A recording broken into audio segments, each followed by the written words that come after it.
जय सीताराम। जय राधे श्याम। भगवान के प्रिय भक्तों, रामचरितमानस की एक चौपाई ऐसी है जिसे हम लोग वर्तमान समय बहुत कारगर है। पर उपदेश कुशल बहु तेरे। लोग दूसरों को उपदेश देना बहुत जानते हैं कि ऐसे नहीं, ऐसे करो, ऐसे होना चाहिए, शास्त्र में ये लिखा हुआ है। लेकिन वो उन्हें दुनियादारी से खुद से कोई मतलब नहीं। अपना ऐश आराम, अपनी ज़िंदगी बढ़िया गुजरनी चाहिए। दुनिया मरे भाड़ में जाए। किसी की बेटी जवान है, उसके पास शादी के पैसे नहीं हैं, उन्हें मतलब नहीं कि उसकी बेटी की शादी के लिए कहीं से पैसे की व्यवस्था कर दी जाए। किसी का बेटा बेरोजगार है, उसके पास कोई रोजगार की व्यवस्था नहीं है, उन्हें कोई मतलब नहीं कि उसके लिए कोई रोजगार की व्यवस्था कर दी जाए। बस पहले जो संत महात्मा थे, भगवान के भगत थे, वो गांव-गांव जाते थे और रात को वहाँ विश्राम करते थे। लोगों को अपने पास बैठाते थे और उन्हें ज्ञान की बातें बताते थे, उनके दुख दर्द को समझते थे। अब तो लोग, जिन्हें यही पता नहीं नदी में कितना गहरा पानी है और नदी में निकलने में क्या दिक्कत होती है, क्या परेशानी होती है, घर गृहस्थ के कितने झकझमेले होते हैं, वो सूखा बैठ के ज्ञान बाँच रहे हैं। बहुत बड़े अपने आप को महात्मा और संत समझ रहे हैं और सूखा ज्ञान बाँच रहे हैं। उन्हें ये पता नहीं कि दुनिया में हो क्या रहा है, कि लोग किस परिस्थिति से होकर गुजर रहे हैं, हालात क्या हैं। और जब करपात्री जी महाराज थे, उस समय गाय के बारे में बड़ा भारी आंदोलन हुआ। अब तो गाय के बारे में कोई आंदोलन नहीं होता है, अब तो सब चुपचाप बैठे हुए हैं। हम कुछ दिन पहले मध्य प्रदेश गए थे, वहाँ हमने देखा घरों में और अन्य जहाँ जो गायें चर रही थी, सब देसी नस्ल की गाय थी टोटल। हमारे यहाँ क्या है, जर्सी नस्ल की गायें हैं और देसी नस्ल की गायें अगर कहीं हैं तो वो गौशाला वगैरह में है। घरों से गायें गायब है, क्योंकि आदमी के पास इतना समय नहीं कि गाय के लिए घास करेगा। दुधारू गाय को लोग रखना पसंद करते हैं। बछड़े को घास गिरने में बहुत दिक्कत है, घास बहुत महंगा है, रखने की जगह नहीं है। और व्यक्ति अपने काम पर जाए, फैक्ट्री में जाना या इधर अन्य काम करना, कि आदमी घास करे, घास करने वाला कोई नहीं है। तो भगवान के प्रिय भक्तों, सूखा ज्ञान बाँचना बहुत आसान है।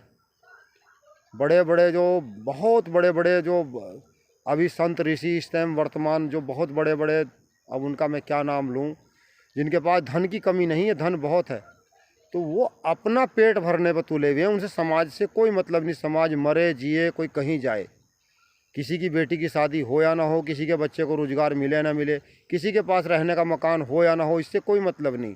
बस वो ज्ञान बाँच रहे हैं और अपना भला चाहते हैं। दूसरा मरे या जिए, उससे कोई मतलब नहीं है। अनेकों गौशाला खुल सकती हैं, अनेकों जगह गाय का पालन पोषण हो सकता है, लेकिन उन लोगों का ध्यान इस तरफ है ही नहीं है। अगर वो कहीं गांव में जाकर विश्राम करेंगे, गांव में जाकर रहेंगे, रात गांव में बिताएंगे, लोगों के बीच बैठेंगे, तो उनका जो रहने खाने का, चलने फिरने का एक ऊंचा स्टेटस है, वो ख़राब हो जाएगा। उनकी जो जीवन शैली है, उनका जो रहन सहन, खान पीन का जो एक तरीका है, वो बिगड़ जाएगा।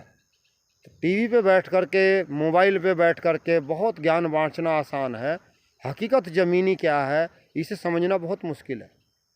हम लोग देखते हैं, कभी हमें बहुत खुशी होती है कि हमारा जन्म ऐसे धर्म में हुआ जो दुनिया का सबसे अच्छा धर्म है, लेकिन जिनके कंधों पे धर्म का भार था, वही धर्म को चट कर गए। धर्म जो बच गया, उसे भी बचाना बहुत मुश्किल है, क्योंकि सही मायने में क्या है कि धर्म के लिए परिश्रम की आवश्यकता है। अब कोई गाय के लिए आवाज़ नहीं उठाता, क्यों? क्योंकि हालात ही कुछ ऐसे हैं कि इस समय गाय के लिए कोई नहीं बोलेगा। वर्तमान समय क्या देश में हो रहा है, क्या दुनिया में हो रहा है, क्या समाज के अंदर चल रहा है, इस चीज़ का वही लोग भांप सकते हैं जिन लोगों ने ये महसूस किया है। ज़्यादातर लोग क्या करते हैं, भाई हमारी शादी हो जाए, बच्चे हो जाए, बच्चों की अच्छी पढ़ाई हो जाए, पढ़ाई होने के बाद बच्चों को जॉब लग जाए, उनकी शादी हो जाए, उनके लिए घर बन जाए, बस यही लोगों की दिनचर्या है। यही होना भी चाहिए, कोई बुराई नहीं है, लेकिन समाज में, देश में, ये किताबों में जो लिखा हुआ गाँव के विषय में, ये अब लगता है निरर्थक हो चुका है। जो गाँव की महिमा लिखी हुई है, इसे लोग अब ना कोई समझने को तैयार है, ना कोई सुनने को तैयार है। सुन भी ले, समझ भी ले, जीवन में व्यवहारिक तौर पे उतारने को कोई तैयार नहीं है।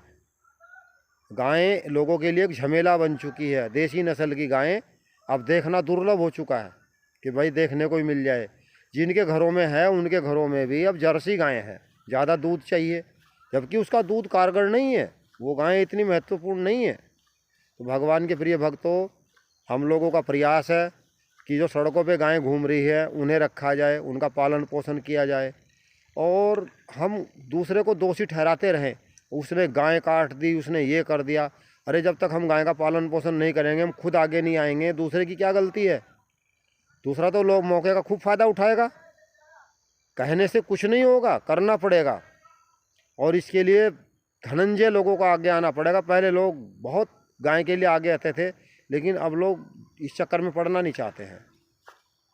भगवान के प्रिय भक्तों, अगर कुछ मैं अपनी तरफ से कुछ गलत कह गया हूँ उसके लिए मैं क्षमा चाहता हूँ। लेकिन गाय माता के प्रति जो मेरे मन में दर्द है, जो परेशानी है, जो मुझे दिखता है, उसे मैं आप लोगों के सामने कहता हूँ। और भगवान से यही निवेदन करता हूँ कि हे भगवान, कलयुग में गाय का उद्धार हो, गाय की अच्छी स्थिति हो। आज मैंने नरसिंह पुराण में पढ़ा है कि कलयुग में कुत्ते ज़्यादा होंगे और गाय का ह्रास होगा। देखते हैं घर घर कुत्ते पाले जा रहे हैं, महंगे महंगे कुत्ते हैं, लोग कुत्तों को महत्वता दे रहे हैं। गाय माता के प्रति बहुत, शहरों में रखना मुश्किल है, कहाँ रखेगा, रखने की जगह नहीं है। और गांव में लोग अब उस चीज़ पे ज़्यादा ध्यान नहीं देते। गांव में लोग 2 in 1 हो चुके हैं, उन्हें बाहर का भी देखना है और घर का भी देखना है। और जो पढ़ी लिखी बहन बेटी आती हैं घर में, तो वो अब गोबर के हाथ लगाना नहीं चाहती, वो खामखा के झंझट में पड़ना नहीं चाहती। भले ही जहरीला मिल जाए, लेकिन चाहिए तो रेडीमेड दूध ही चाहिए बस। ओरिजिनल दूध बहुत भाग्यशाली को लोगों को मिलता है, खासकर गाय का दूध। गाय के दूध में बताते हैं, जो देसी नस्ल की गाय हैं उसके दूध में बल है, बुद्धि है, आयु है। उसे पीने से बल बढ़ता है, बुद्धि बढ़ती है और आयु बढ़ता है। तो भगवान के प्रिय भक्तों, अब तो ये बातें सब कहने सुनने में रह गई हैं। जब हम छोटे थे, जब हमने देखा हमारे गांव में बहुत सारी गायें थी, लेकिन अब क्या है, अब तो गाँव में मुश्किल से, पूरे गाँव में मुश्किल से 20-30 गायें, और वो भी जर्सी देसी गायें देखने को दुर्लभ है। भगवान के प्रिय भक्तों, फिर कभी ऐसा एक अवसर आएगा जो गांव का ठीक तरह से पालन पोषण होगा और लोग अपने जो है संतान है घर में 2 या 1 बच्चा जो है उसे गांव के प्रति प्रेरित करेंगे, राष्ट्र के प्रति प्रेरित करेंगे, धर्म के प्रति प्रेरित करेंगे। क्योंकि एक बच्चा जो है घर में, एक बेटा एक बेटी, उससे कुछ होने वाला नहीं है। ना वो देश संभाल पाएगा, ना वो धर्म संभाल पाएगा, ना वो गाँव संभाल पाएगा। वो अपना ही जीवन संभाल ले, यही बहुत बड़ी बात है। बोलो सियापति रामचंद्र भगवान की जय, गौ माता की जय।